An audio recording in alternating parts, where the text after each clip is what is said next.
Salmo 135.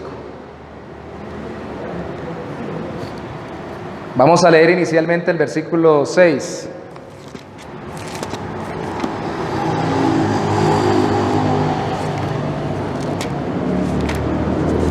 Salmo 135, verso 6. Dice así la palabra del Señor: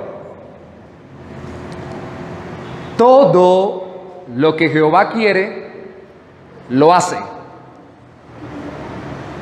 Repito, todo lo que Jehová quiere, lo hace. En los cielos y en la tierra y en los mares y en todos los abismos. Señor, te damos gracias porque venimos ante ti a través de tu palabra por la fe en Cristo. Él, con su vida, muerte y resurrección, nos ha abierto la gloriosa entrada al conocimiento tuyo, al conocimiento de quién eres y lo que haces y por qué lo haces.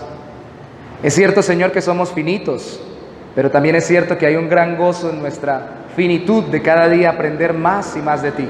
Así que hoy te pedimos con todo nuestro corazón, reverentemente, ayúdanos a meditar un día más en quién eres tú, en esta serie, Señor, que principalmente estamos profundizando en ti, en tu gracia, en tu amor, en tu bondad, en tu justicia, en tu deleite, Señor, en cómo tú te gozas en ser Dios y nos das de tu gozo al vivir para tu gloria.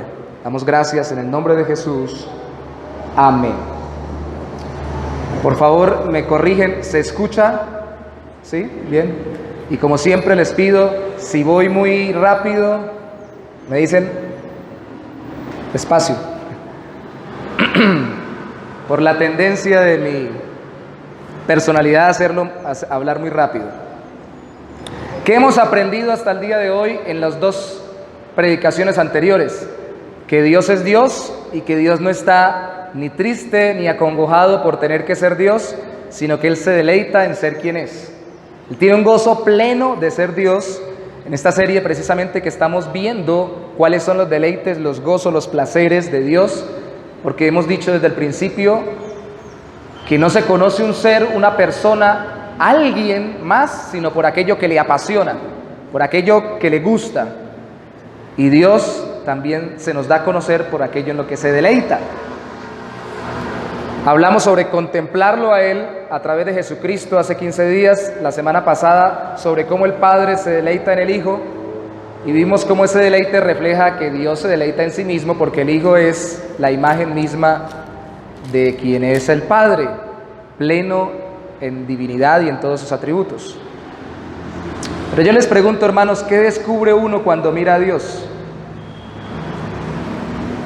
Hay un gozo, hay una alegría de ver la hermosura de su ser, pero ¿qué descubre de uno mismo cuando uno mira a Dios? ¿Qué ha descubierto usted al cada día aprender más quién es Dios y conocer más al Señor? ¿Qué descubrimiento personal ha hecho? Déjeme decirle un descubrimiento personal mío en esta tarde, mañana, siempre digo mañana cuando estamos de tarde, mañana. Mi desobediencia. Desde pequeño he tenido fama de muy obediente, mucha fama,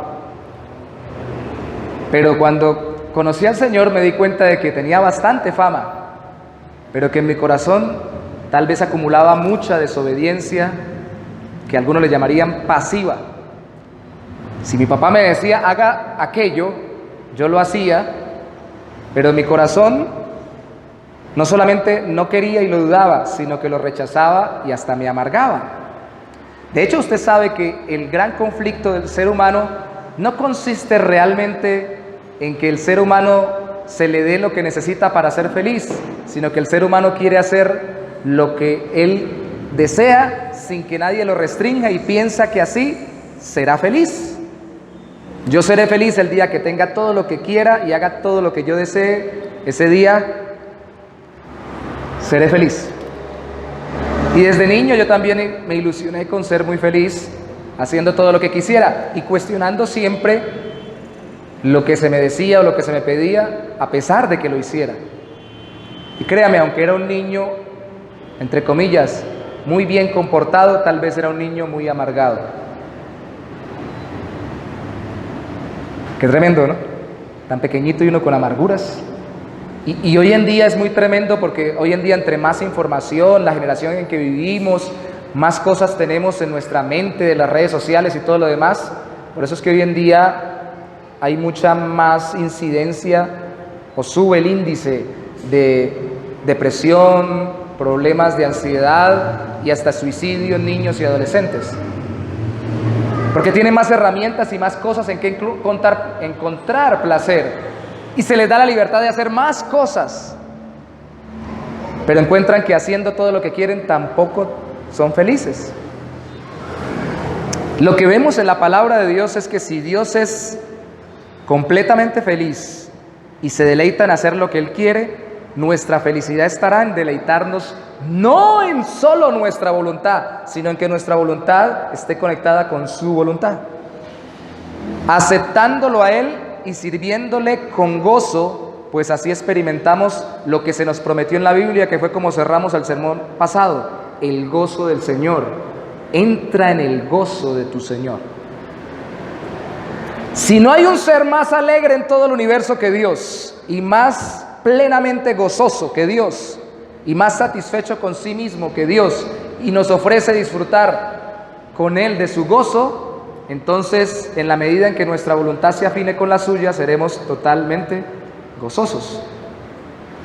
Porque muchas veces nosotros queremos hacer cosas que realmente nos producen, en vez de gozo, mayor tristeza. ¿Dónde, por qué y para qué Dios hace lo que le place, lo que le gusta o lo que quiere? Veremos solo tres cosas. Primero, Dios hace todo lo que quiere, donde quiere. Segundo, porque quiere. Y tercero, para nuestro bien. Sencillito, Dios hace lo que quiere, en donde Él quiere.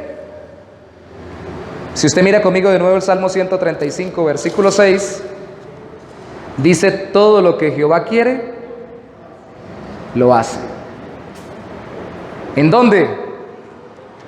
En los cielos y en la tierra, en los mares y en todos los abismos. En la literatura hebrea, por lo general, y sobre todo en los salmos y en los libros poéticos, se hacen paralelismos, pero también a veces se acumulan términos para decir lo mismo, lo que está queriendo decir. Si dice cielos y tierra, quiere decir en toda la creación, en todo el universo. Lo que está queriendo decir, si dice mares y abismos, está queriendo decir, aunque los mares y los abismos son literales y existen, la una es la superficie que vemos de los océanos, y lo otro es lo más profundo que nadie puede llegar a ver. Está queriendo decir desde lo más superficial hasta lo más profundo, en todo. Y no tenemos que alegorizar el texto, simplemente vemos el contexto dentro del Salmo para darnos cuenta que lo que está queriendo decir es que Dios hace todo lo que quiere, en todo lugar, en toda área de su creación. No hay quien lo limite, no hay quien le ponga freno. Y alguien dice: pero bueno, ¿y si yo digo que no? Yo le quiero poner un freno.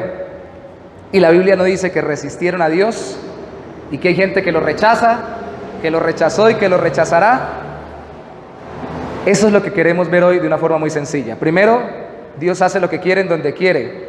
Abarca todo, pero mira el versículo 4 conmigo.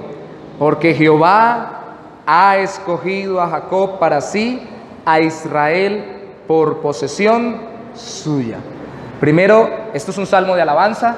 Se alaba a Dios por quien Él es y lo que Él hace, y lo que Él hace lo hace como quiere y donde quiere.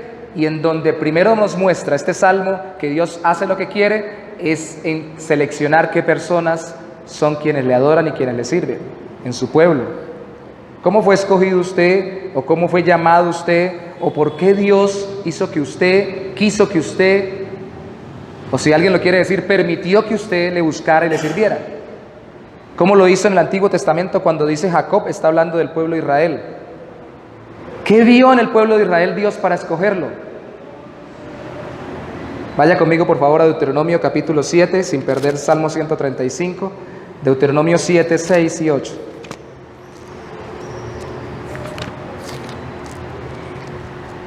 Deuteronomio 7, 6 al 8.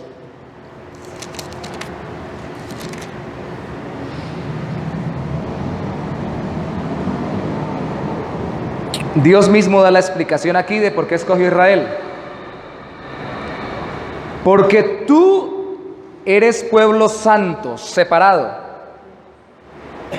en todas las áreas, para Jehová tu Dios. Jehová tu Dios te ha escogido para hacerle un pueblo especial, más que todos los pueblos que están sobre la tierra. Y está claro, seleccionó al pueblo de Israel por encima de otros pueblos. Y antes de decir por qué, dice, ¿por qué no?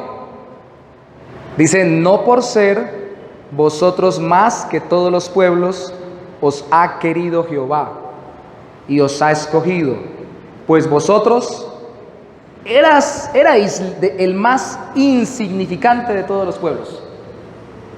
O sea, si me pongo a escoger, hay pueblos mejores en muchas características. Este es el principio de Dios para escoger, haciendo lo que Él quiere en las personas que Él escoge, en medio de la humanidad escogiendo un pueblo. Pero mire, el versículo 8 dice, sino, o sea, por esto sí, no porque ustedes fueran el mejor pueblo, sino, versículo 8, por cuanto Jehová os amó. ¿Eso qué explicación tiene?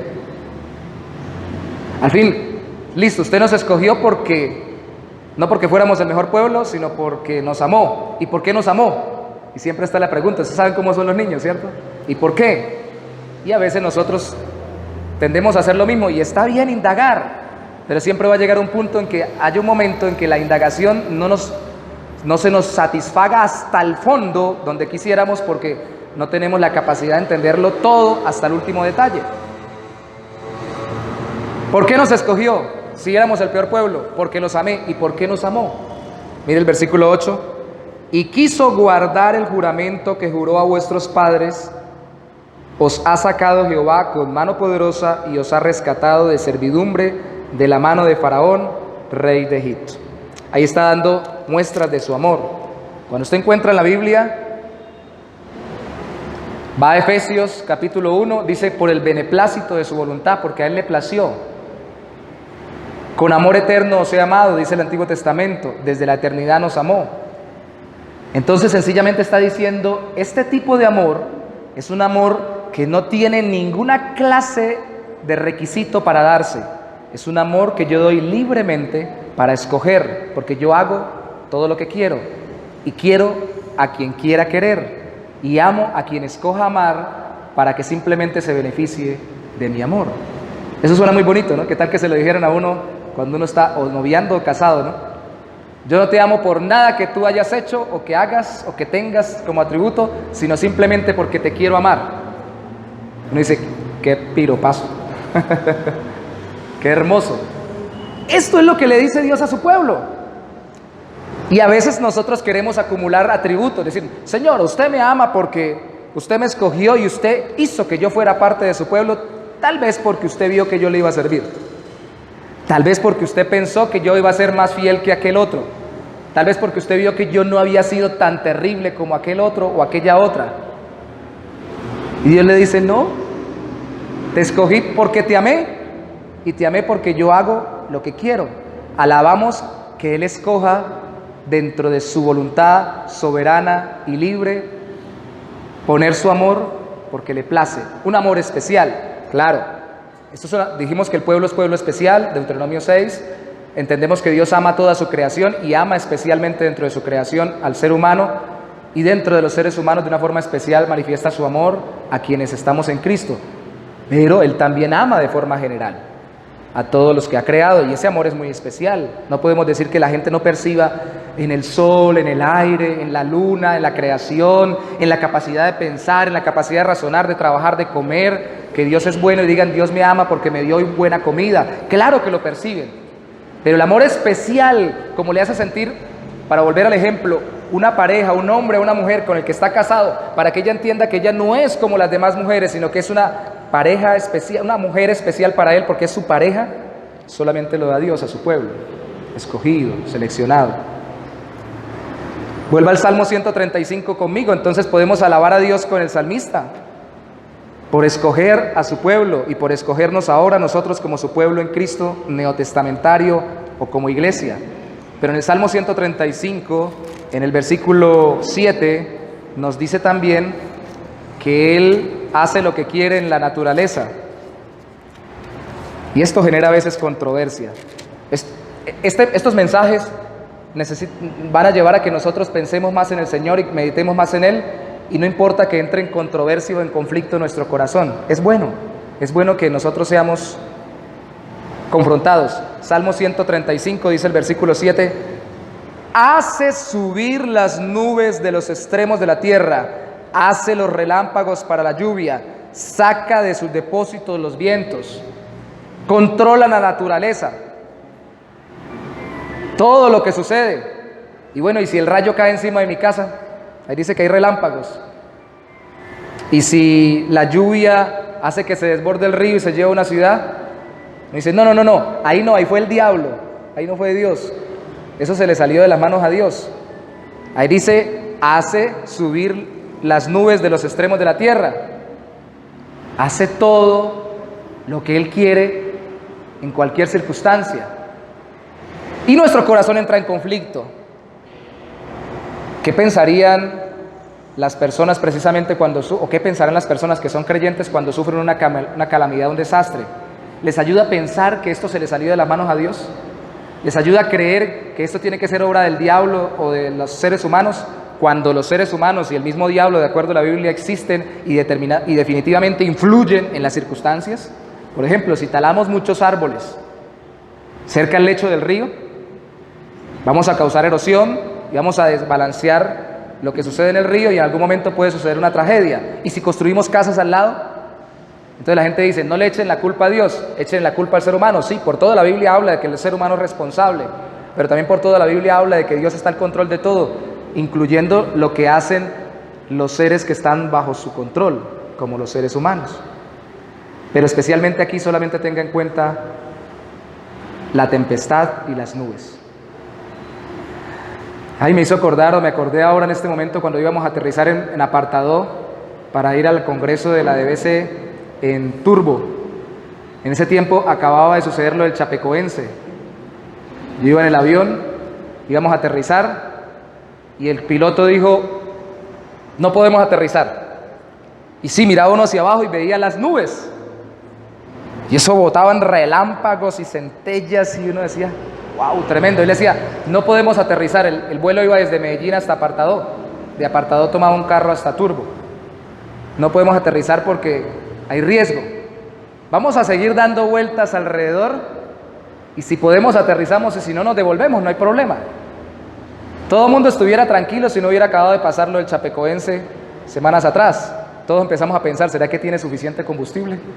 Y la cara de las personas era cara de preocupación. Entonces algunos seguramente pensaría, pero ¿por qué precisamente las nubes en este momento?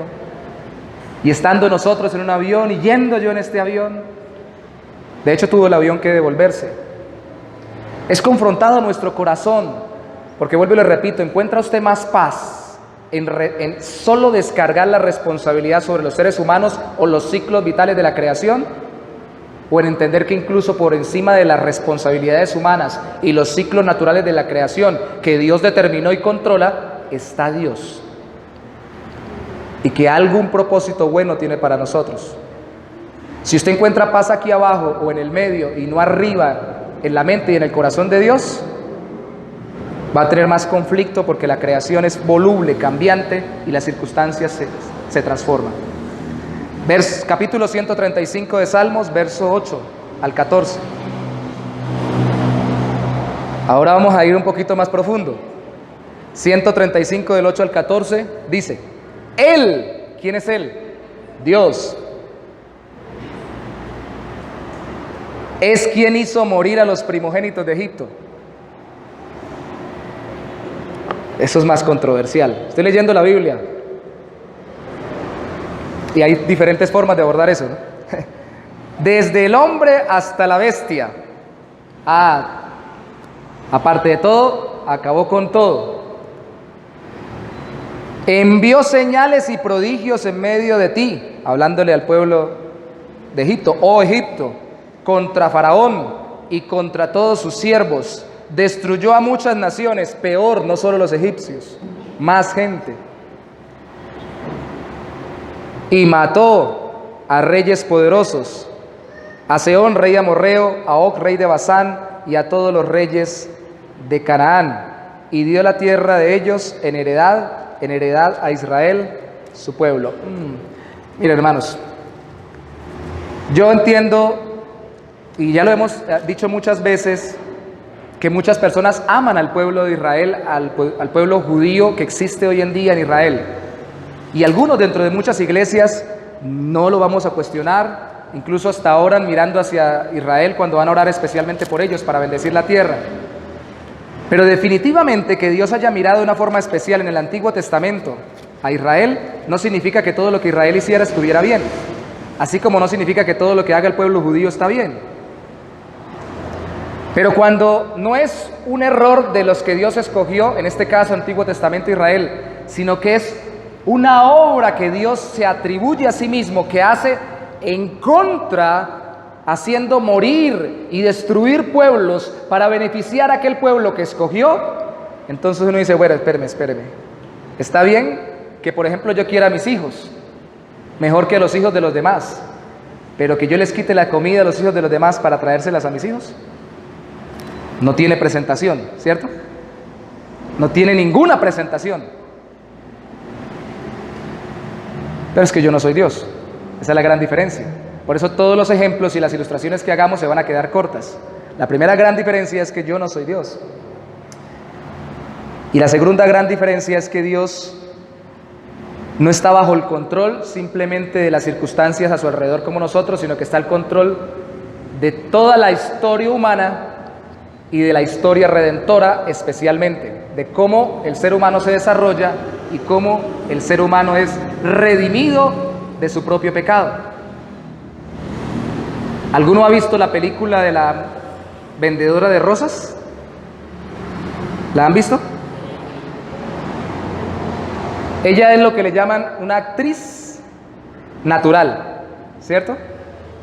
De tal forma de que su personaje era hacer de ella misma, y aunque tenía un libreto,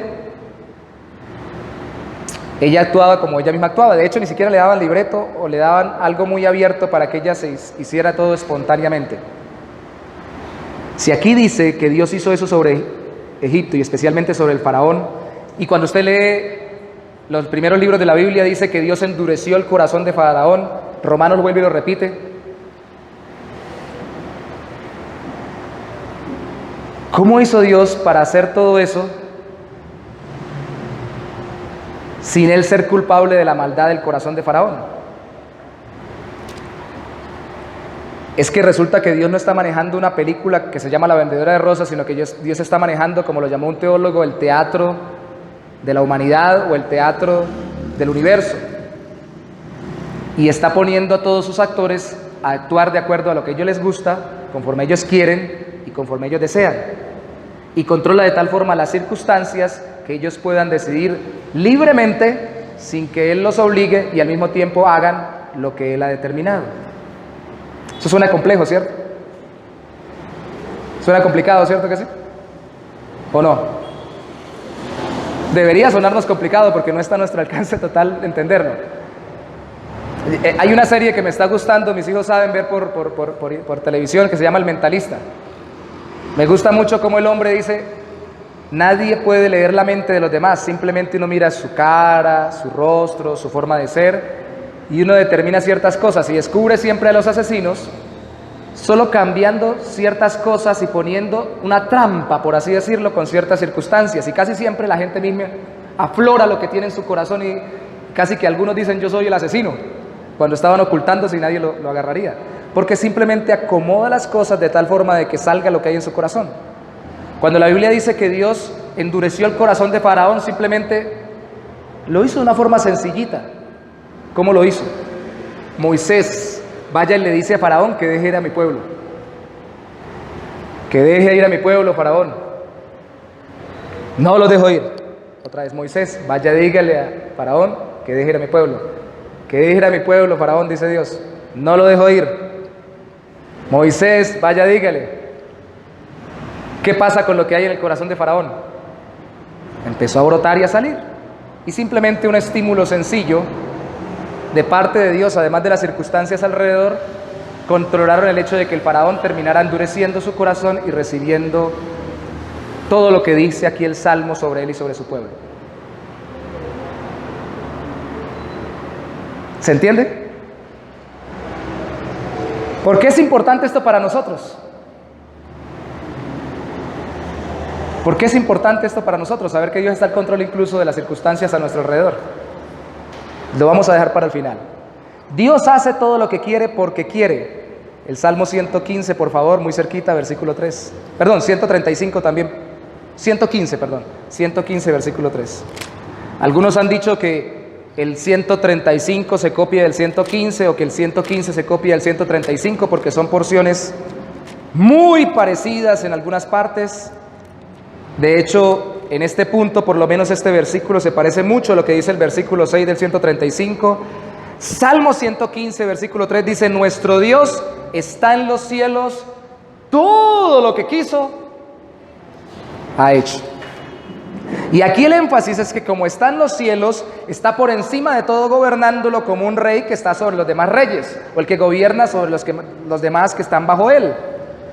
Entonces él es mayor que los ídolos. Mire ahí mismo en el Salmo 115, el versículo 4 al 8, que es una porción que también tiene el 135. Salmo 115, versículo 4 dice: los ídolos de ellos, de los pueblos que no eran el judío, son plata y oro, es decir, las estatuas que levantaban, obra de manos de hombres. Tienen boca, mas no hablan; tienen ojos, mas no ven; orejas tienen, mas no oyen; tienen narices, mas no huelen; manos tienen, mas no palpan; tienen pies, mas no andan; no hablan con su garganta; semejante a ellos son los que los hacen y cualquiera que confía en ellos. Aquí hay una lógica muy sencilla. Si usted construye algo con sus propias manos, no puede ser su Dios y no puede tener el poder para que le dé lo que usted pide. Esa es la lógica sencilla del Salmo, pero está supeditada al hecho de que Dios sí está al control de todo y no es como los ídolos representados por las estatuas, que no se comunican y que no tienen la capacidad de responder ni de controlar ni siquiera su propia hechura. Vuélvase conmigo al 135 y se dará cuenta que también aparece ese mismo texto allí, o muy parecido, en el Salmo 135, versículo 15 al 18, dice: los ídolos de las naciones son plata y oro, obra de manos de hombres. Tienen boca y no hablan, tienen ojos y no ven, tienen orejas y no oyen, tampoco hay aliento en sus bocas. Semejantes a ellos son los que los hacen y todos los que en ellos confían. Esto me hace acordar de un coro viejísimo de las iglesias cristianas que decían: los ídolos no tienen poder, los ídolos no tienen poder. Tienen boca y no pueden hablar, orejas tienen, no pueden oír, ojos tienen, no pueden ver. Los ídolos no tienen poder. El asunto es que son seres creados y ni siquiera pudieron determinar cómo los creaban. Ahora, que detrás hayan seres espirituales o no, la Biblia establece que detrás podían estar seres espirituales. En el Nuevo Testamento también les llaman demonios, o podía estar simplemente la ilusión de que alguien les respondía, pero de todas formas muestra que es la creación queriéndose igualar al Creador. ¿Usted construye estatuas para darle rezos todos los días? ¿Oraciones? ¿No? Yo tampoco. ¿Cierto que no? Puede ser que alguien la tenga guardada en su casa.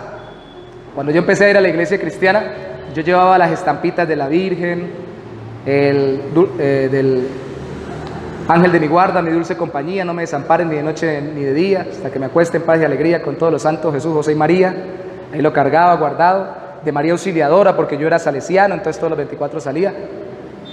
Respetable, la cultura en la que yo me había levantado era una cultura católica, y todos los 24 entrábamos a una misa y todo lo demás. Pero cuando empecé a ir a la iglesia, nadie me dijo rómpalas. Nadie me dijo deséchelas y no les ore. Nadie, simplemente empezaron a ilustrarse los textos bíblicos y ni siquiera se tocaron textos que hablaran sobre los ídolos. Un día, yo recuerdo tanto, salí, era un portón también la iglesia, volteé y cuando salí, y di la vuelta y me dice detrás de la pared, simplemente los saqué y las rompí y las boté. Ahora, también podría haber dicho, esta me la regaló mi abuelita, me recuerdo y todo lo demás, y no adorarle, dejarla por allá como se coleccionan estampitas de beisbolistas o lo que fuera, pero ya perdió poder eso sobre mi vida por el hecho de que yo no lo confiaba, porque entendía que el Creador estaba sobre la criatura. Entonces pierde poder las cosas creadas sobre nosotros, incluyendo los ídolos humanos. Jesús dice, si no me aman a mí, a ver, si alguno me sigue tiene que amarme a mí más que a padre, madre, hermanos, hijos, hijas y todo lo demás. ¿Cierto? Y a veces nosotros ponemos a padre, madre, hermanos, hijas y todo lo demás, que tenemos que amarlas. En un texto dice, amar más a Dios que a ellos. En otro texto dice, si no aborrecen a ellos para amarme a mí. Que quiere decir que aunque los amemos, por encima tiene que estar Dios. Y a veces nuestros padres, madres, esposos, esposas, hermanos, hermanas, tienen tanta influencia sobre nosotros que logran amargarnos la vida. ¿Se acuerdan cómo empezamos el sermón, cierto? Dios es feliz porque Él tiene libertad para actuar. ¿Sabe por qué muchas veces nos amargamos? Porque la gente tiene tanta influencia sobre nosotros, porque los idolatramos tanto, que el día que nos hicieron daño, ese día se nos acabó el mundo. Está bien sufrir cuando alguien nos hace daño, porque es natural pasar una desilusión. Pero cuando no salimos de la desilusión y llegamos al punto, que eso es muy tremendo, y queremos hacer una serie sobre Eclesiastés, sobre la depresión espiritual también, luego de esta serie, que entramos en depresión, que entramos en una angustia terrible, lo podemos hacer y nos podemos dejar llevar, pero puede ser muy probablemente porque esa persona es un ídolo que se está poniendo por encima de nuestro Dios. Y a mí que me falle cualquiera, pero que me falle mi mamá, nunca. Ese día que me falle mi mamá, ese día que me falle mi esposo, ese día que me falle mi esposa, que me fallen mis hijos, no los construimos con nuestras manos, pero sí los entronamos en nuestro corazón. Entonces, ¿por qué Dios hace lo que quiere? La respuesta sencilla es porque quiere. Porque a Él le place. Y ya, respuesta bíblica. Mire el Salmo ahí, 115, por favor. Quedamos en el 135, ¿cierto? 135, entonces, versículo 3. Alabad a Jehová porque Él es. Cantad salmos a su nombre porque Él benigno. Es terrible que alguien pueda hacer lo que se le dé la gana si es intrínsecamente malo. Pero si alguien es intrínsecamente bueno y tiene pura bondad para salir de su corazón, que haga lo que quiera. Porque todo lo que hace es bueno. Y eso es lo que la Biblia habla de Dios. Salmo 115. Versículo 1 al 3. No a nosotros, perdón, solo el 1. No a nosotros, oh Jehová, no a nosotros, sino a tu nombre da gloria, por tu misericordia, por tu verdad. Él pide que se le dé gloria a Dios, solo a Dios y nada más que a Dios.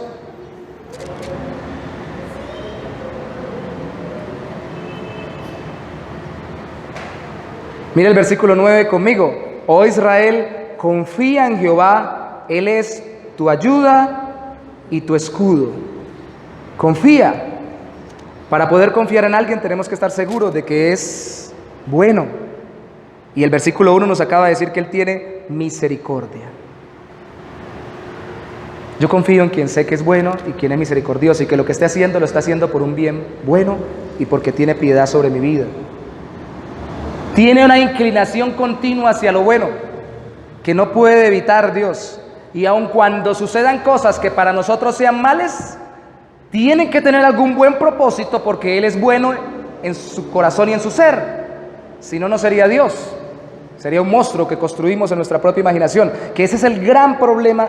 Yo sé que, hermanos, estoy tratando de hacerlo lo más sencillo posible. Yo sé que los grandes sitios de internet de apologética empiezan a mostrar. En estos días subí uno también sobre cómo rebatir por qué suceden cosas malas a personas buenas, o por qué Dios permite la maldad, la muerte y todo lo demás, o por qué en el Antiguo Testamento Dios manda a matar y todo el asunto.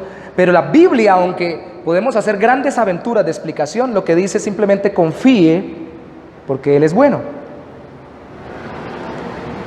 Y para poder confiar tengo que conocer el corazón de Dios.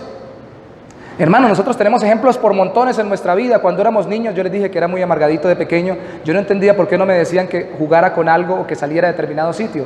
Y yo simplemente decía, ¿por qué?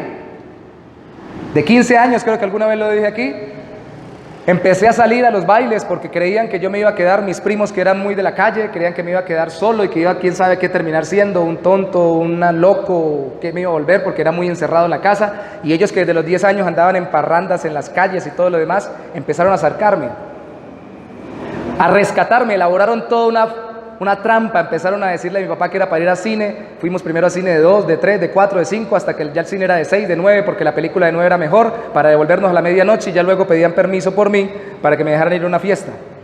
Para recortar la historia corta, larga hacerla corta, al final ya no llegábamos durante los sábados, sino que pasábamos derecho todo el sábado. Y un día en todo eso conocí más gente, además de mis primos, que para mi papá eran algo confiables, y empecé a andar con esa otra gente que conocí en esos contextos de pasar todas las noches. Y mi papá me dijo, no le digo que no debe salir con ellos, porque tienen ciertas características en sus vidas que no le sirven a usted, que le van a hacer peligrosa. Yo les decía, déjeme, yo quiero saber qué es lo bueno y lo malo por mí mismo, déjeme. Y yo no confiaba, yo quiero verlo por mí mismo. Claro, aprendemos de dos formas, por referencia o por experiencia.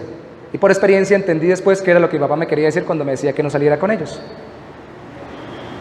¿Se dan cuenta cómo nosotros somos de voluntariosos teniendo voluntad? Y cómo Dios, que es bueno, quiere hacer lo que un padre bueno, guardando la gran distancia, quiere hacer cuando limita a su hijo ciertas cosas. Es que Dios hace lo bueno para nosotros conforme Él quiere, porque no solamente es bueno, sino porque también es soberano. No nos necesita para ser feliz. ¿Sabe cuál es el problema de nosotros? Que nosotros transamos felicidad. Entonces yo elaboro mi ídolo y a mi ídolo lo coacciono, lo soborno. Le digo, si es la pareja, le empiezo a dar cosas, a hablar bonito y todo lo demás para que me quiera, y está bien querer y que me quieran y todo lo demás, pero lo que yo quiero es que nunca me abandone, porque yo sé que el día que yo no me porte de determinada forma, me van a abandonar. Y Dios no es coaccionable. ¿Saben por qué no es coaccionable? No es sobornable, porque Él es Dios. Y Él está infinitamente feliz solo. Entonces, ¿para qué oramos? Diría alguien, ¿no?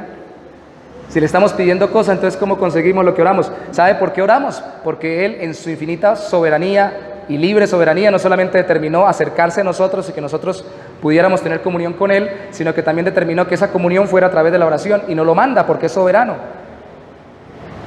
Es el medio que Él ha establecido. El mismo que establece las cosas establece los medios, y le place. Dios dijo al pueblo de Israel, a Abraham le dijo, después de tantos cientos de años, el pueblo siendo esclavo, yo los voy a liberar. Pero la misma Biblia dice, cuando los fue a liberar, como leímos en el Salmo 135, a través de la mano de Moisés, el pueblo oró. Y fue hasta cuando el pueblo oró que Dios los liberó. Coincidió con la voluntad de Dios soberana, con la responsabilidad del pueblo de orar, porque Dios no solamente determina lo que va a hacer, sino también determina los medios para hacerlo. Si no, ¿para qué evangelizar? Si Dios es soberano y puede salvar solo, ¿para qué evangelizamos? Porque Dios determinó que evangelicemos para usarnos a nosotros como medios. Esa es la verdad. Entonces Dios no necesita. Entonces, ¿para qué nos hizo? Porque nosotros funcionamos bajo nuestra mentalidad finita. Yo amo lo que necesito y lo que me da algo bueno. ¿Para qué le hizo Dios a usted? Hermanos, tal vez este sermón, profundizando en el Señor y en su voluntad, no tenga una aplicación directamente práctica para ustedes hoy. Pero créame que muchos, o por lo menos algunos de los que estamos aquí, en alguna vez cuando estamos sufriendo nos preguntamos, ¿para qué yo vine a este mundo? ¿A sufrir?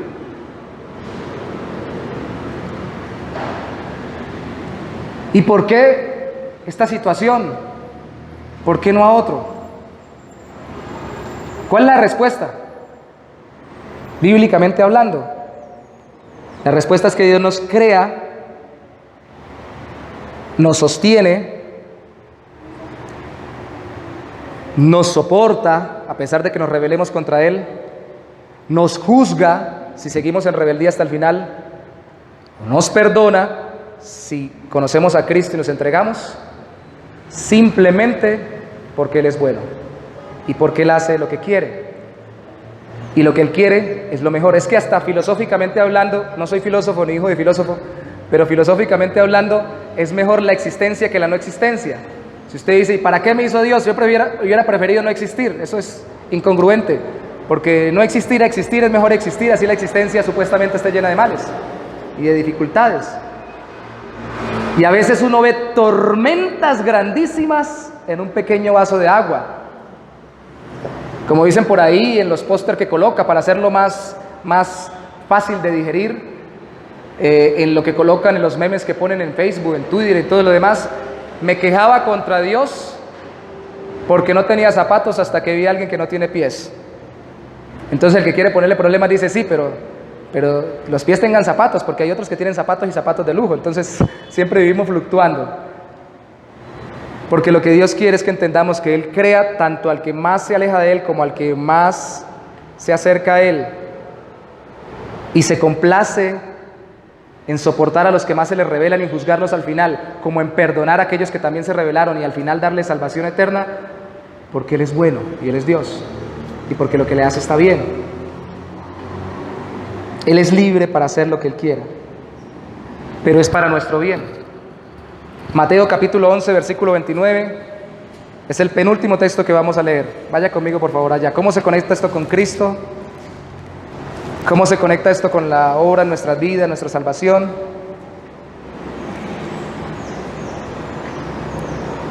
Llevad mi yugo sobre vosotros, dice Cristo, Mateo 11, 29, y aprended de mí, que soy manso y humilde de corazón, y hallaréis descanso para vuestras almas.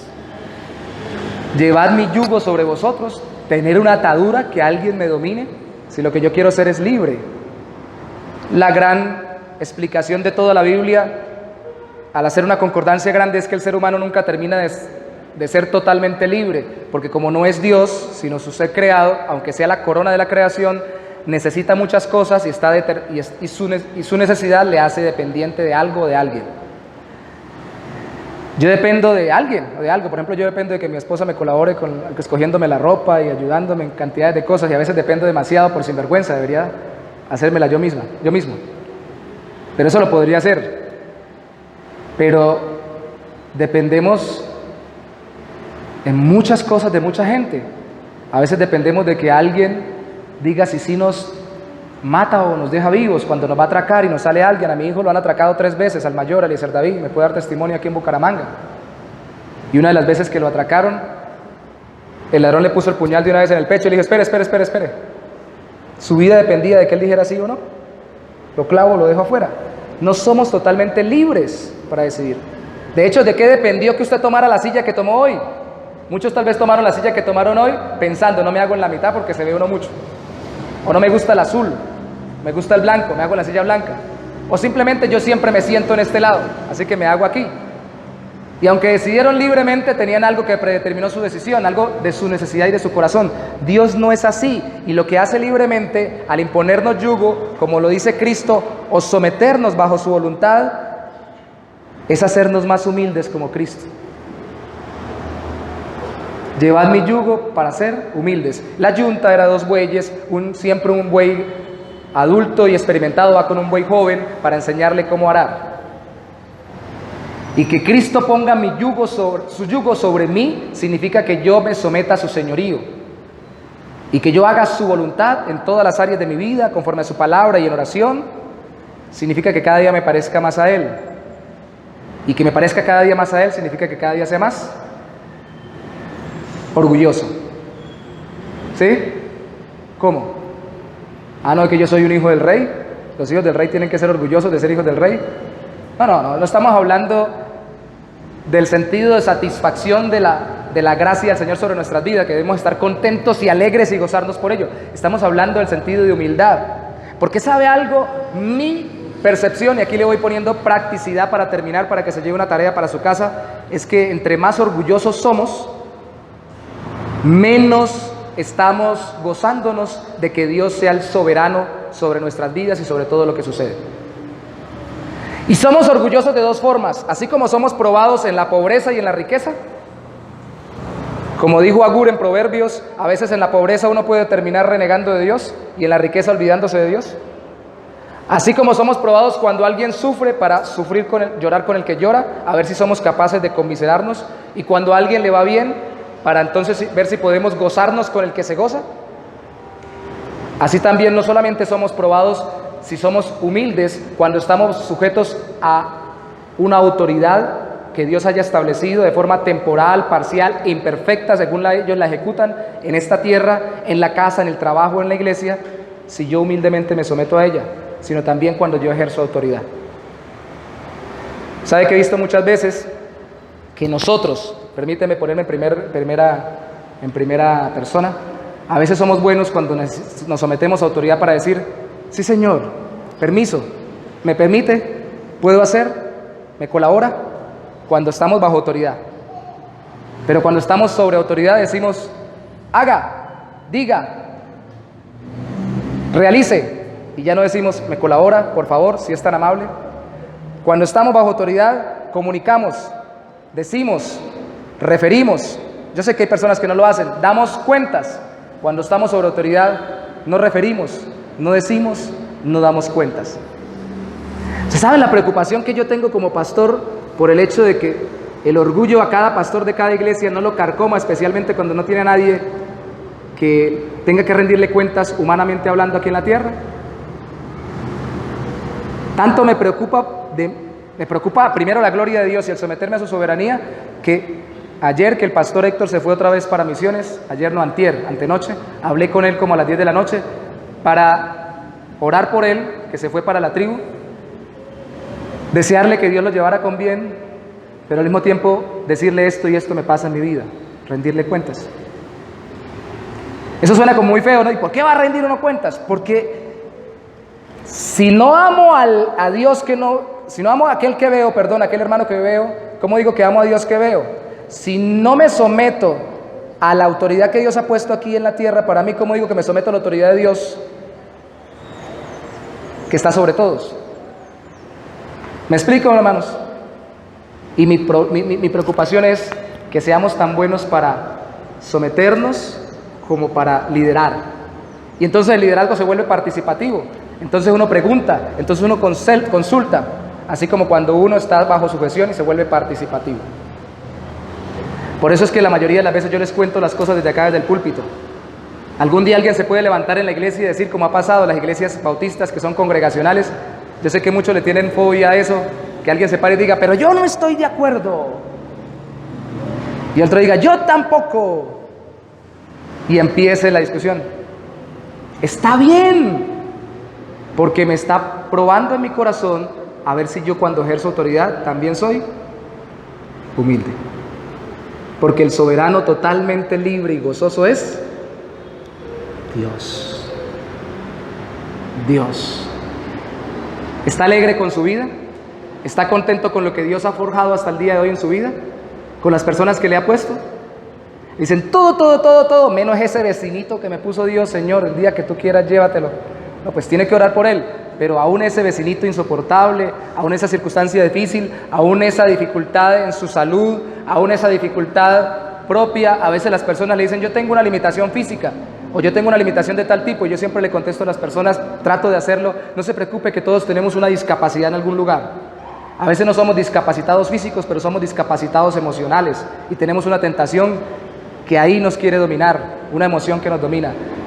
Todos necesitamos ser humildes, pero todos necesitamos estar alegres, porque el que es humilde es como Cristo, y el que es como Cristo se goza de que Dios esté bajo el control de todo. ¿Está contento con lo que Dios ha hecho en su vida hasta el día de hoy? ¿Está contento con los ojos que le dio? ¿Con las piernas que le dio? ¿Con la voz que le dio? ¿Sí? ¿Seguro? ¿Con la familia que le entregó? ¿Con la capacidad que le dio para trabajar? Él es soberano. ¿Sabe? La clave aquí es la siguiente. En ese versículo 29 dice, y hallaréis descanso para vuestras almas. ¡Descanso! Hermanos, jugar a ser Dios cansa. Jugar a tener el control de todo cansa. Y si nos gozamos de que Dios esté gozoso de tener el control de todo, ¿qué hay en nuestro corazón? Descanso. No solamente somos humildes y cada vez más transformados, sino como dice 1 Timoteo 6, 15 al 16, que Dios es el único bienaventurado soberano, estamos tranquilos y reposados porque Dios esté feliz controlándolo todo. Y no somos irresponsables, hacemos lo que Él nos manda, pero descansamos en Él, su voluntad. Póngase sobre sus pies, por favor, para hablar conmigo. Entonces la tarea en esta semana es descansar en el Señor, en su soberana voluntad.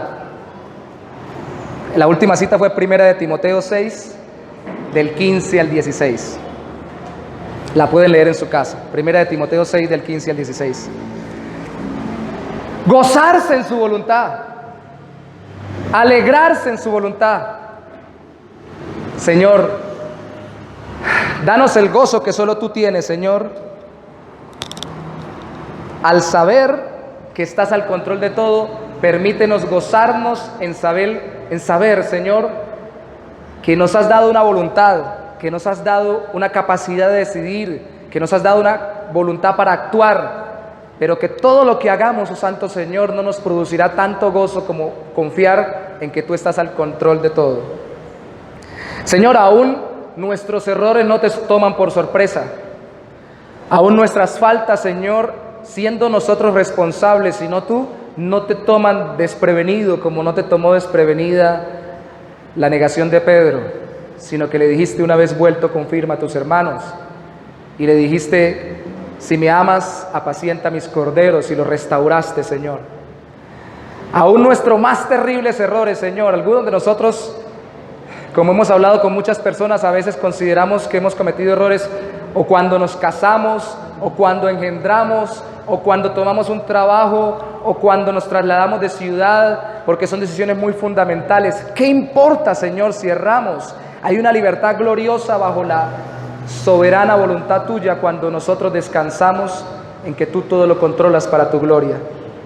De hecho, Señor, no permitas que nos olvidemos que precisamente tu palabra dice que tú te deleitaste en salvarnos a través de tu Hijo, pasándolo por el sufrimiento para darnos salvación.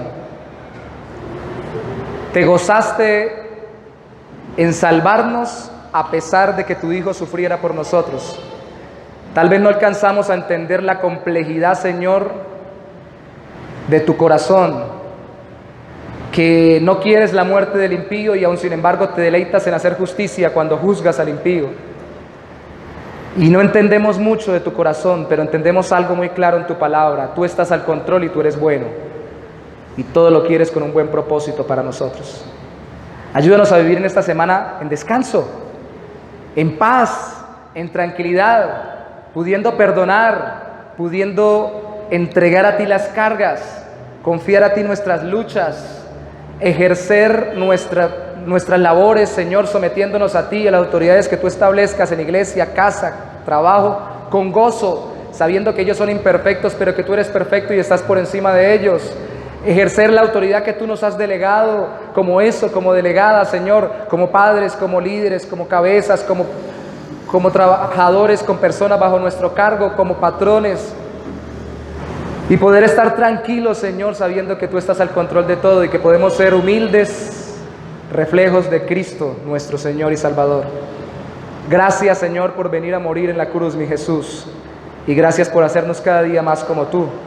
Danos descanso en esta semana y permítenos gozarnos en tu soberano control para la gloria de tu nombre. Te lo decimos.